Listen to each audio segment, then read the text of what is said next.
Olá a todos e a todas, cá estamos nós novamente com mais uma rica oportunidade de refletirmos com o Espírito Emmanuel na obra Palavras de Vida Eterna, que foi ditada por ele e psicografada pelo nosso querido Chico Xavier. Temos hoje o capítulo 151, que recebeu o título Rogar, e Emmanuel nos traz aqui uma frase de Jesus, um fragmento de uma frase de Jesus, na verdade, que está no Evangelho de Lucas, no seu capítulo 27, versículo 42, que diz assim: Não se faça a minha vontade, mas a tua. É Jesus se referindo a Deus. Então Emmanuel inicia o seu texto da seguinte forma: É comum a alteração de votos que formulamos e de planos que fazemos. Vários propósitos que se nos erigiam na alma por anseios aflitivos do sentimento caem após realizados nos domínios do trivial, dando lugar a novos anseios. Petições que endereçamos à vida maior, em muitas ocasiões, quando atendidas, já nos encontram modificados por súplicas diferentes. O que ontem era importante para nós costuma descer para linhas da vulgaridade, e o que desprezávamos antigamente não poucas vezes passa à condição de essencial. Forçoso, desse modo, rogar com prudência as concessões da vida. Poderes superiores velam por nossas necessidades, facultando-nos aquilo que nos é efetivamente proveitoso.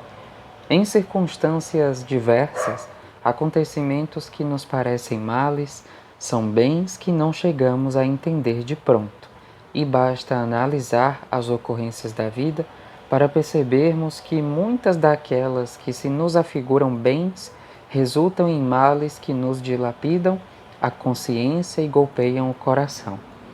Todos possuímos amigos admiráveis que se comovem à frente de nossas rogativas, empenhando influências e recurso por satisfazer-nos, prejudicando-se frequentemente em nome do amor por nossa causa.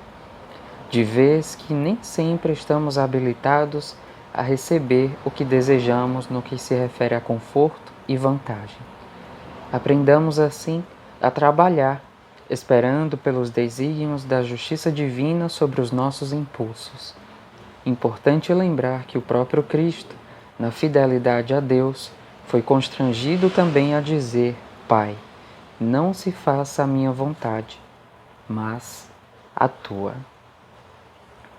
Pois bem, a primeira lição que nós temos é com Cristo, quando ele vai dizer a Deus em uma rogativa, em prece e com o coração aberto, que Deus realize a sua própria vontade. Quando Jesus se coloca nessa posição, nós percebemos um ato de resignação e confiança, de alguém que sabe que existe um Deus, que existe um ser superior, que cuida de tudo e de todos, e que por ele ser perfeito, tudo que ele faz é também perfeito.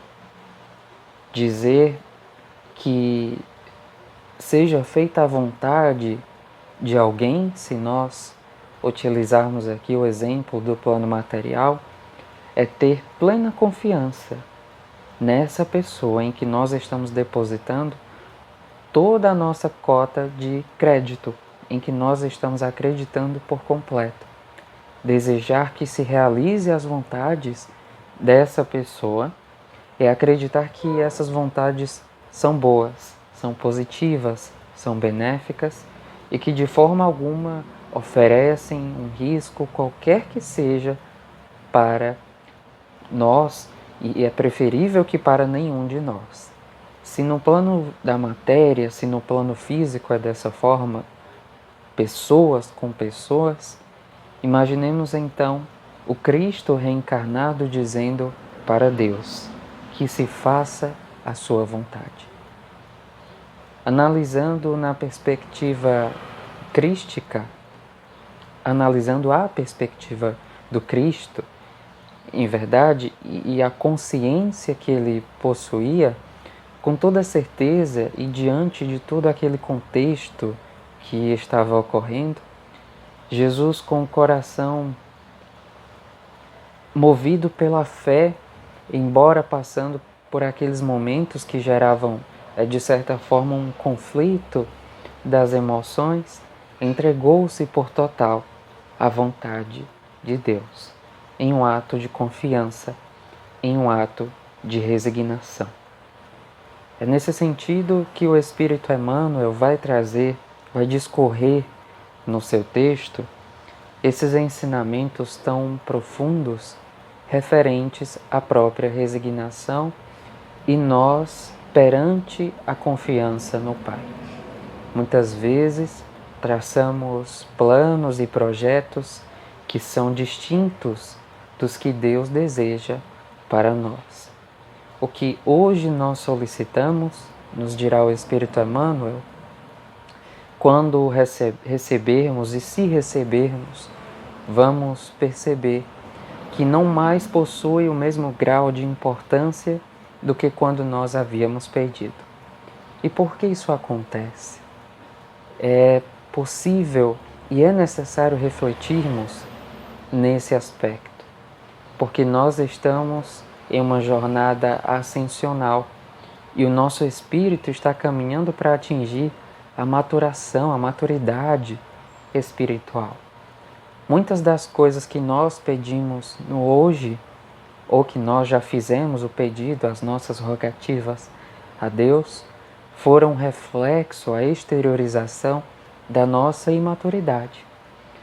E quando se trata de maturidade espiritual, nós queremos nos referir também e não somente ao ato de não apenas enxergarmos o plano das possibilidades materiais, que são, portanto, efêmeras, que são, portanto, findáveis e que um dia verdadeiramente vão acabar, mas principalmente, sobretudo, o plano espiritual. O que existe para nós em matéria de aprendizado, em matéria de aquisição de virtude, de desenvolvimento das nossas capacidades espirituais, das nossas habilidades morais, e que não são efêmeras, que são valores que nós vamos adquirir para sempre. Que o fenômeno da morte física pode acontecer, mas o espírito, pelo fato de ser imortal, jamais vai perder essas aquisições espirituais. É por isso que muitas das coisas que nós pedimos hoje, não nos é dado no hoje, mas quando nos chegam no futuro, no amanhã, que seja, nós percebemos o quanto que aquilo, em relação à visão, à compreensão que nós temos ou teremos, o quanto que aquilo é pequeno, o quanto que aquilo não tem mais o grau de importância referente ao que hoje nós consideramos como necessário. É a dicotomia do necessário e do supérfluo. É, sobretudo, uma readaptação dos nossos pensamentos em relação a essas duas perspectivas. O ser que se reconhece como espírito vai almejar as conquistas espirituais. E quando nós nos referimos a isso, é importante outra vez mais fazermos essa ponderação. Não estamos desqualificando a importância dos bens materiais para nós. Tudo o que existe em termos materiais é importantíssimo para a nossa própria evolução. E nada no sentido de bem-estar, de conquistas materiais, nada é errado. O que há de errado é utilizar isso com egoísmo, para alimentar a própria vaidade, para alimentar as paixões inferiores que muitas vezes nos colocam em uma posição de diferença, de desnivelamento em relação aos nossos demais irmãos, que também são filhos de Deus, tanto quanto nós, que também foram criados e gerados com a mesma força do amor que nós também fomos criados. É nesse sentido, então, que nós precisamos observar. Muitas das coisas que nós temos no hoje são frutos do que nós pedimos no ontem. Mas hoje, graças à nossa maturidade, graças à visão que nós já temos do plano espiritual e à responsabilidade da consciência mais dilatada a nível espiritual, graças a esse aspecto que nós temos hoje da maturidade, ainda não completa, mas podemos dizer o alvorecer dessa maturidade, é que nós olhamos para o plano físico, agradecemos a Deus pelo que nos foi concedido, pedimos com responsabilidade que Deus possa nos conceder o que precisamos no plano físico, mas temos a visão muito mais ampliada para o plano espiritual. Temos o coração muito mais voltado à sede e à fome da aquisição das virtudes espirituais, que não são passageiras, que não são efêmeras. E é nesse ponto que nós vamos falar sobre a resignação que é preciso termos ante a vontade de Deus. Nem todas as coisas que pedimos, nós receberemos. Nem todas as coisas que recebermos será porque nós pedimos, mas em verdade porque a vontade de Deus está se realizando, está se manifestando, se materializando a todo momento. E Deus, sendo soberanamente justo e bom, não poderia nos dar algo só porque simplesmente nós estamos pedindo. Muitas vezes é possível que não tenhamos a capacidade de reconhecer a justiça de Deus em algo que aparentemente não é bom. Mas quem em verdade poderá perscrutar profundamente os nossos méritos, os nossos créditos para recebermos ou não alguma coisa? Somente Deus é que o sabe. Somente Deus é que vai conhecer verdadeiramente tudo o que nós fizemos e tudo o que nós precisamos fazer para que sejamos dignificados e dignifiquemos a Deus. O nosso passado nos gerou crédito, mas também nos gerou a necessidade das corrigendas. E não é por isso que nós precisamos nos colocar em uma posição de culpa, de julgamento, de forma alguma, mas sim compreender que nós estamos aqui no hoje, tendo mais uma experiência na matéria, mas reconhecendo a infinitude da imortalidade que se descerra, que se descortina à nossa frente. É bem verdade que quando nós vivemos junto de Deus, que quando nós reconhecemos a soberania do Criador e a sua força, o seu amor que controla, que regula, que faz todo o universo e toda a realidade acontecer, nós estamos no lado certo. Nós estamos vivendo com obediência e com consciência. Mas quando nós decidimos agir por conta própria, vamos como que nadar contra a correnteza. Vamos nos desgastar, vai haver um dispêndio de forças, um gasto excessivo de energias, até que chegue um momento em que nós vamos perceber que é preciso fazermos como fez Jesus, dizendo a Deus que não se faça a minha vontade, mas a tua. Porque, tanto quanto Jesus, um dia nós chegaremos a essa consciência de que a vontade de Deus sempre é a mais perfeita, sempre é a melhor para todos nós.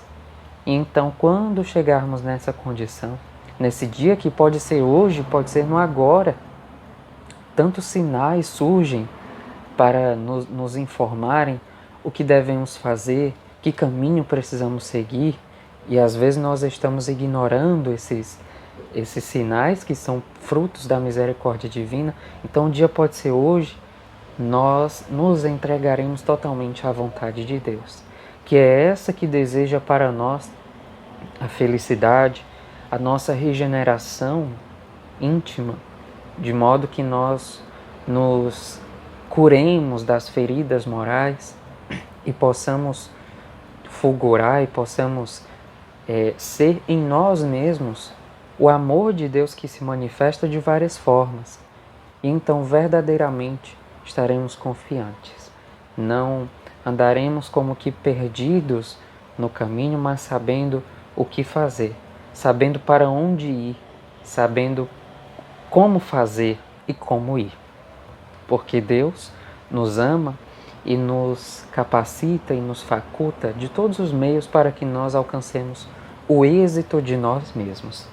Nós, portanto, é que precisamos fazer essa rogativa e conscienciosamente nos voltarmos a Deus e termos essa confiança íntima, essa resignação em ato de obediência do Filho que reconhece a perfeição do Pai, que é toda justiça, bondade e amor.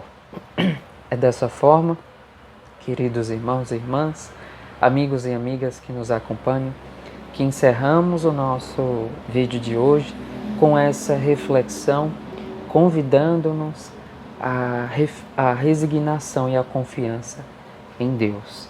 Não é essa que confia cegamente, mas que busca na própria vida, no agora, o que Deus deseja para nós, de hoje em diante, no presente e no futuro. Muita paz a todos e a todas, e até o nosso próximo estudo.